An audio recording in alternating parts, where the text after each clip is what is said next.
Hello everyone, welcome to my channel. Today we are here to derive the Sridharacharya's quadratic formula. So, by definition we have ax square plus bx plus c equal to 0.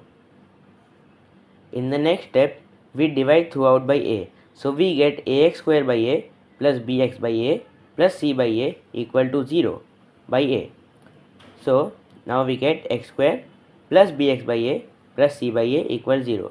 Since 0 by a equal to 0 and the a's here will cancel.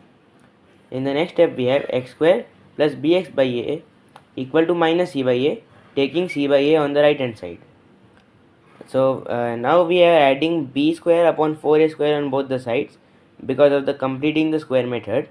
So now we get x square plus bx by a plus b square by 4a square equal to minus c by a plus b square by 4a square, which is equal to x whole square plus 2 into x into b by 2a plus b by 2a whole square equal to minus 4ac plus b square upon 4a square, and this we get by taking LCM as 4a square. So we are multiplying 4a into minus c. So we get minus 4ac plus b square upon 4a square.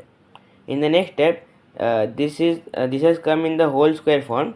So we can now say it as x plus b by 2a whole square equal to b square minus 4ac upon 2a whole square.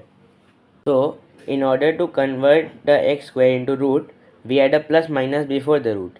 So now we get x plus b by 2a equal to plus or minus root over b square minus 4ac upon 2a whole square, implies that x plus b by 2a equal to plus minus root over b square minus 4ac upon 2a, implies that x equal to minus b by 2a plus minus root over b square minus 4ac upon 2a.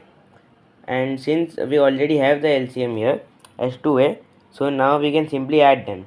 So we get x equal to minus b plus or minus root over b square minus 4ac upon 2a. So hence we have derived the equation now. Thank you.